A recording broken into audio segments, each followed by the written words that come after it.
ஒரு காலத்தில் நெருப்பே மனிதனின் மிகப்பெரிய கண்டுபிடிப்பு.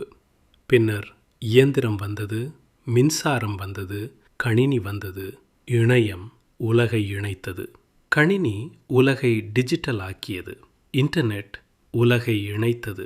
டேட்டா உலகை பதிவு செய்தது. ஏஐ அந்த டேட்டாவை அறிவாக மாற்றுகிறது. இன்று மனிதன் உருவாக்கிய செயற்கை நுண்ணறிவும் ரோபோட்டிக்ஸும் உலகையே மாற்றத் தொடங்கியிருக்கின்றன. இந்த மாற்றம் நமது வேலைகளை பறிக்கப் போகிறதா அல்லது மனிதனின் அடுத்த மிகப்பெரிய முன்னேற்றமாக இருக்கப் போகிறதா?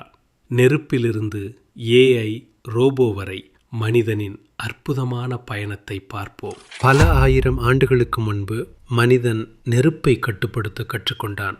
இயற்கையை பயன்படுத்தும் புதிய சக்தியை பெற்றான். சமைத்த உணவு விரைவான செரிமானத்திற்கு வழிவகுத்தது. மட்பாண்டம், உலோக உருக்குதல் வளர்ச்சிகளுக்கு வழிவகுத்தது. இரவில் வெளிச்சம் கொடுத்தது. விலங்குகளிடமிருந்து பாதுகாப்பை கொடுத்தது.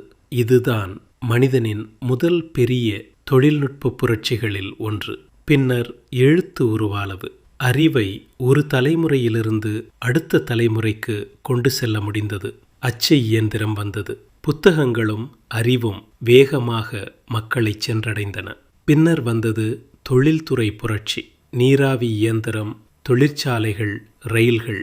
மனிதனின் உடல் உழைப்பை இயந்திரங்கள் குறைக்க ஆரம்பித்தன. அப்போது ஒரு பயம் இருந்தது. இயந்திரங்கள் வந்தால் மனிதர்களுக்கு வேலை இல்லாமல் போய்விடுமா? ஆனால் என்ன நடந்தது? பழைய சில வேலைகள் மறைந்தன அல்லது மாறின. அதே நேரத்தில் பொறியாளர்கள், தொழில்நுட்ப வல்லுநர்கள், இயந்திர பராமரிப்பாளர்கள், ரயில்வே ஊழியர்கள் என்று புதிய வேலைகள் உருவானது.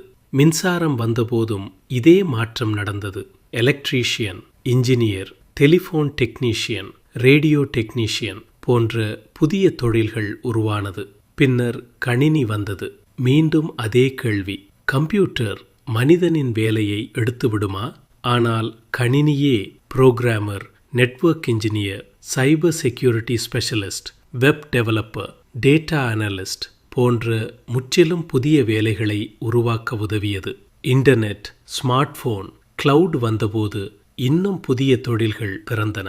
இப்போது நாம் அடுத்த பெரிய மாற்றத்தில் இருக்கிறோம். ஆர்டிஃபிஷியல் இன்டெலிஜென்ஸ், ஏஐ மற்றும் ரோபோட்டிக்ஸ். ஏஐ சில வேலைகளை மாற்றும். சில ரிப்பீட்டிவ் வேலைகளை ஆட்டோமேட் செய்யும். ஆனால் அதே நேரத்தில் புதிய வேலைகளையும் புதிய தொழில்களையும் உருவாக்கும் வாய்ப்பு இருக்கிறது. இதற்கு இன்னொரு முக்கியமான காரணமும் இருக்கிறது. உலகின் பல நாடுகளில் மக்கள் வயதாகிக் கொண்டிருக்கிறார்கள். சில நாடுகளில் பிறப்பு விகிதம் குறைந்து வேலை செய்யக்கூடிய இளம் மக்களின் எண்ணிக்கையும் குறைகிறது.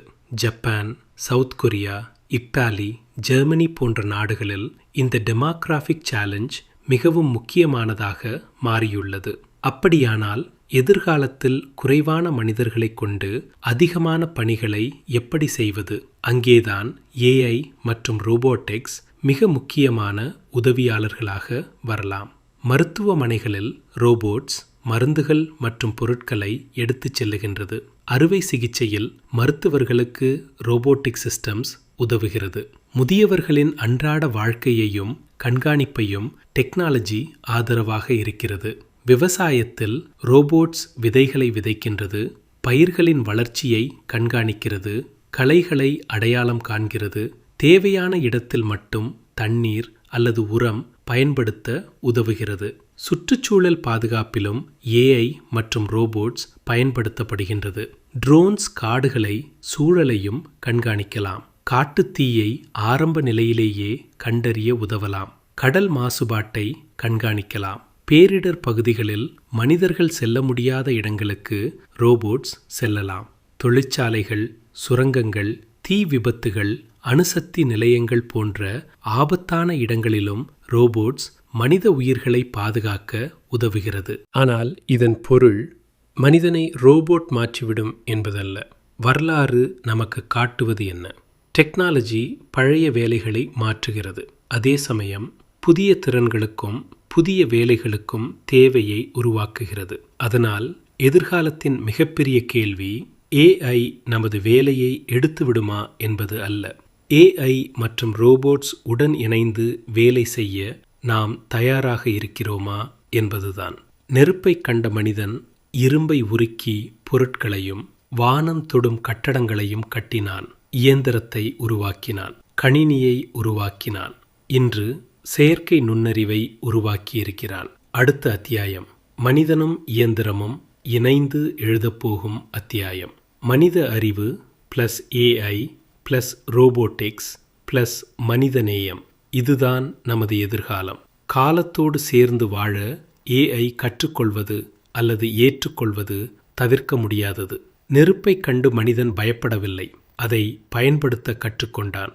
இயந்திரத்தை கண்டு ஓடவில்லை, அதை இயக்க கற்றுக்கொண்டான். கணினியை எதிர்க்கவில்லை, அதை தனது வாழ்க்கையின் ஒரு பகுதியாக மாற்றிக்கொண்டான். இப்போது நம் முன்னால் ஏஐ மற்றும் ரோபோட்டிக்ஸ். மின்சாரமும் அது சார்ந்த இயந்திரங்களும் மின்னியல் பொருட்களும் இல்லாமல் எம்மால் எப்படி வாழ முடியாது என்று பழக்கப்படுத்தி கொண்டோமோ, அதே போன்று ஏஐயும் ரோபோட்டிக்ஸும் நம் வாழ்வின் ஒரு அங்கமாக மாறிக்கொண்டே இருக்கிறது.